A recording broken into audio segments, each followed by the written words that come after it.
going on, everybody? Here we are in the CBC hideout.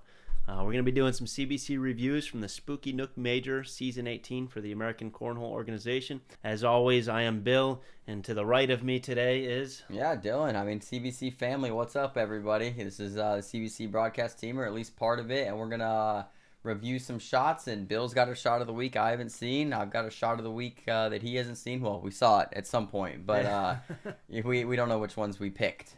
Bill got to pick first, just so everybody knows. Yeah, we're pretty... Oh, yeah, I did get to pick first. I went through them all, and I actually took them out of the folder, so you didn't even get a chance to see the ones that I picked. So. I did not. That is true. We're also going to break down some shots and then look at some stuff that, just kind of crazy and unexpected. I have a shot in there that, I called one thing and another thing happened, which happens to us, often. But that's what we're going to do, so let's get right into it. The first one, my shot right here. So this is Josie Claire, Chloe Arrington. What we want to look at here is that the bags right here is Chloe's Viper is underneath Josie's bag right here. So Josie, we assume she's going up for the airmail to drag this bag right here, right? And now let's watch what happens. All right, here we go. It's up. Oh, the other bag. That is disgusting. Right, so... just to break it down in slow-mo a little bit, right, we move up to here. And as Josie goes up, like I said, she's going up. We think she's going front left bag. And this airmail just comes in low enough to grab that bag right off the top of Chloe's and almost rolls it right into the hole. And I believe Chloe goes in here for a 10-10 wash. But what a shot there. Yeah, it's a beautiful shot that she had there. Shot. That's something that you definitely don't see every day, picking a bag up off of a different one and kind of rolling it in there after it grabs it like that. That's pretty disgusting. But this next one here, this is one of our very own Zach Rush doubles game. He's playing with Chittenden, and this is against Isaac Hurt and Caleb Hurt. I love this clip here. It's going to kind of go through the whole round, right? They had just taken a timeout. There's only one bag that's been thrown, and it's Isaac's kind of little eye candy bag there sitting on the board. And, right when that happened, Zach calls a timeout, and then they stop for a minute and come back to the board. And let's watch what Zach does here. Yeah. Something that's very unique about this, right? Go ahead and hit play.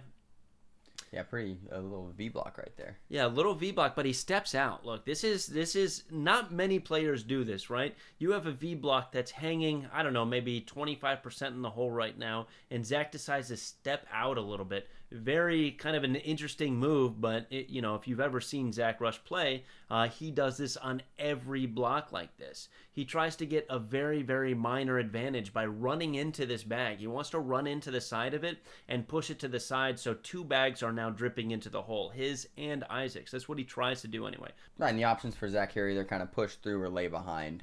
With the way that he plays, he doesn't have a roll bag, and he's not going backside airmail on first bag.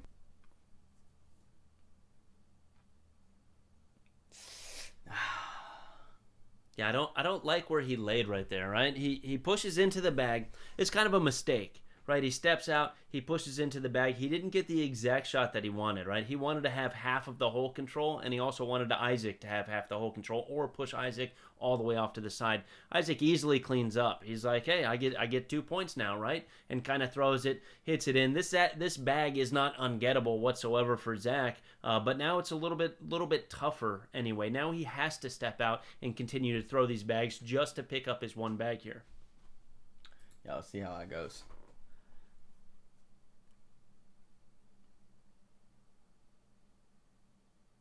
And there it goes, just flops right over there, and it's pretty much, for him, from moving that way, his bag's gonna move left to right anyways, and easy cleanup.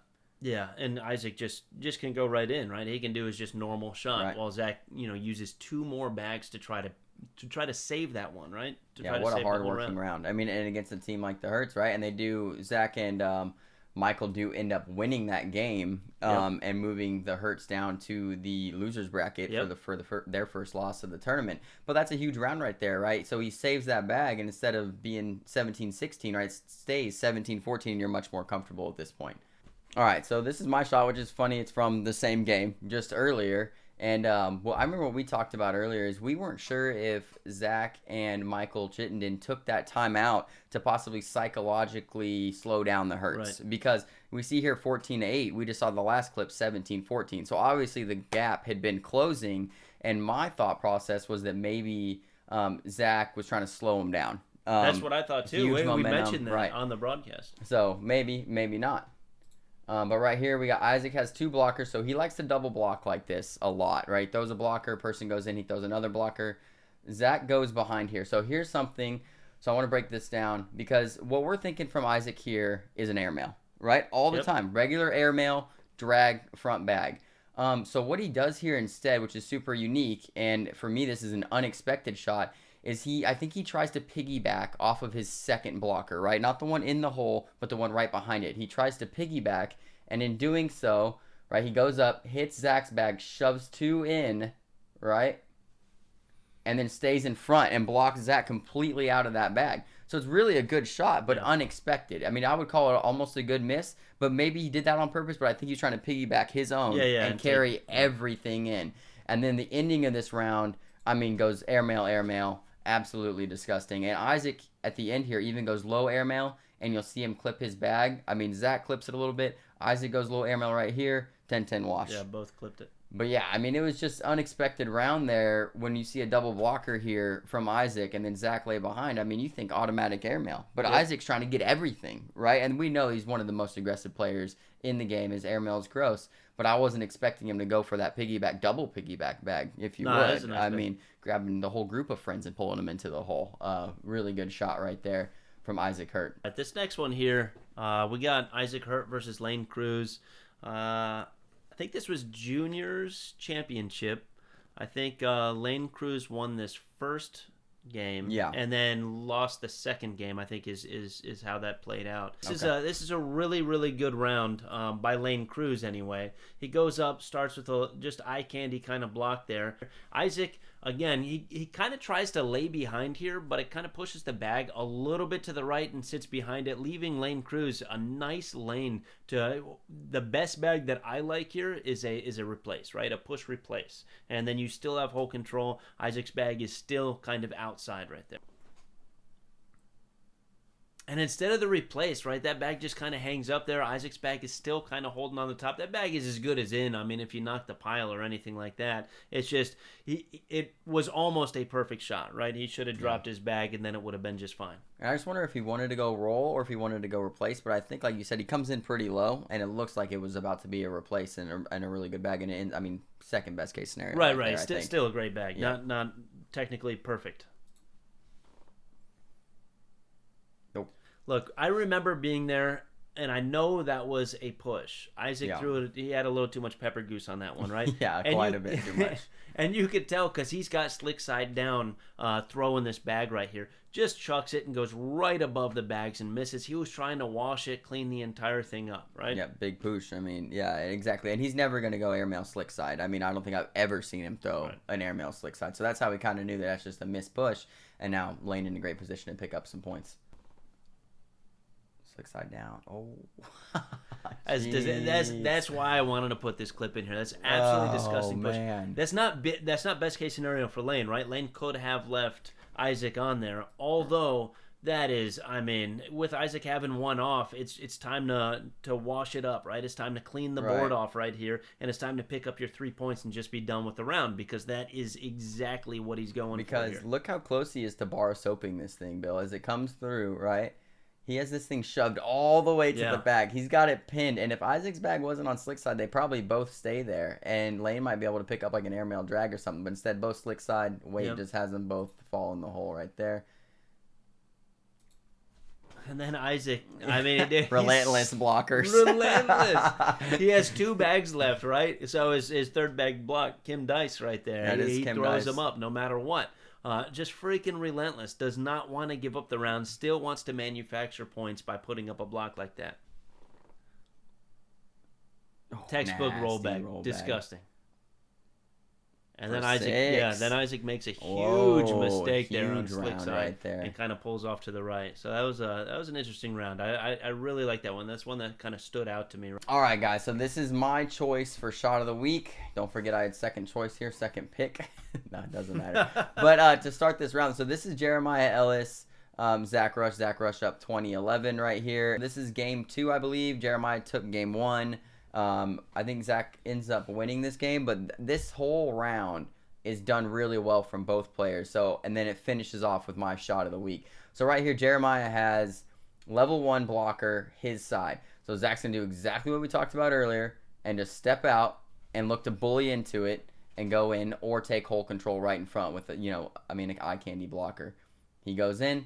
Perfect little bully right there, right? Moves it 2 inches. Zach Rush, where he steps out, and that's exactly what he wants. So he pulled that one a little bit closer on there, but that's exactly what he wants to do, is push it to the side while his bag goes in. Yep, and then Jeremiah, I'm surprised not to see him step out. I mean, both of us were in the booth, and he's going to go just little cut right here, picks up that front corner. Perfect, right? Now that bag's back in play, and Jeremiah shouldn't have a problem at all collecting it.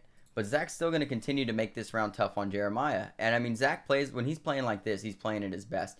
And there he goes. He goes, was that Kim Dice? Third bag blocker, I believe. Was that third? Yeah, I think so. Third, isn't it? Yeah, so, and what he's doing is he's trying, because Jeremiah's throwing carpet, to get a clog-up situation, I think, because he's ahead in the round at this point. So he's going to try to force Jeremiah in to go hard through this. And Jeremiah surprises me once again by staying stick side here and just going hard into this stuff. So now we look like we're in a bunch situation. And Zach ends up, instead of going through it, which, like I said, he's just hoping for a bunch up, he kind of just gets right in behind everything here. I mean, a really, really good bag right there. So let's talk about that shot right there, right? Because he has 2 options. Go through it and maybe bounce off and go left or right and then give up 2 points, or block it and maybe gain 2 points if this next shot doesn't hit this stack perfect, or it kind of goes off the back, or so, you know what I mean? Like, this is so he decides to block it here. I don't know if I like that, because it's all the way, these bags are just kind of all the way in. I know what's going to happen here, so maybe I'm a little bit biased, but I think he should have went after that stack there and just tried to clean it all up. But I don't know. What do you think about that? I think Zach's train of thought here, right, is he's finished with an 8 right here, right? That's his last bag. So he's showing 8 right now with the one hanging super deep. 2 of Jeremiah's pinched up over here. At this point, Jeremiah has a couple options, right? And I think in Zach's mind, Jeremiah is going to lose the bag in his hand or lay it up, right? Because if he goes hard cut or push right here, right, he's going to kick off this way. Okay. If he goes airmail, he bounces off. Right, and everything goes in, or it just bounces off, and Zach picks up either 3 or 1. I think that's Zach's mindset with that bag right there. But Jeremiah comes in right here with my shot of the week, a nasty roll collect. So step out, and he's going to throw a cut roll right here. Everything besides Zach's bag in the front. Disgusting. Picks up 2. He's fired up. Hey, fist bump right there. That wasn't a fist bump. That was fist bump. punching Zach right there. Yeah. You see it here. Play that very end there again. All right. Look at his Zach. Let's see the shot of the week Zach again. got a little afraid of this. See the shot of the week again right here. So we're going to see a nasty roll collect, and Jeremiah's going to immediately be fired up. Whammy, punch, clap, clap, punch. Here we go. It's a 1-2, bam. Here we go. Awkward knuckles there, huh? Yeah, Zach didn't want to have any knuckles right there. Jeremiah kind of forced them. But that's my shot of the week right there, guys. All right, this is my shot of the week here. It was Stacy Van Gilder here. She has kind of a weird setup right here, right? She's got 2 bags kind of on, in her lane. It doesn't look like you could collect all of these, right? It just kind of sits there. So it looks like you could push so hard and then your bag may bounce off or something like that. She actually throws second. I think Lisa throws. Yep, Lisa throws first. Gives her a perfect lane to throw as hard as you want to.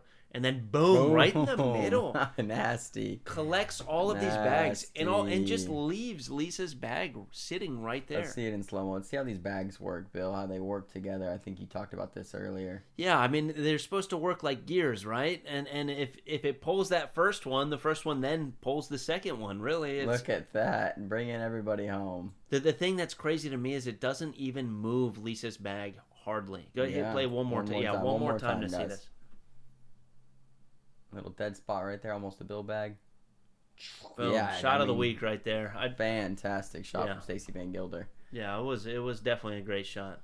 But that's our shots of the week, guys. Couple of reviews. This is something we're going to get in the habit of doing, and we have a lot of clips from Owensboro, Knoxville. Also could revisit some of the stuff from Spooky Nook and kind of just get some of these shots out there, highlight some players. I mean, we have so many clips to go through. We're kind of excited that we're even doing this and getting this started for everybody. And we'd like to see what people think. What do you think? Bill has Stacy Van Gilder for shot of the week. Yeah. I've got Jeremiah Ellis. Both of them collects. 3-bag collects. Both of them on the last bag. Yeah, it was. Yeah. So that's kind of cool.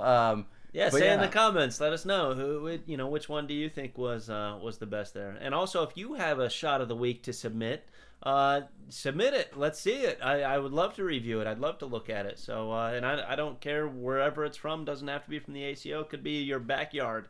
As long as it has the person and the bag in view at the same time, we will accept to make sure we see it. Yeah, we don't want any of those things where it's coming in from the top. Maybe somebody dropped it or something. You got somebody on your roof staging a nasty 4-bag drag or something like that. That's exactly right. But that is shots of the week. Thanks for joining us, CBC family.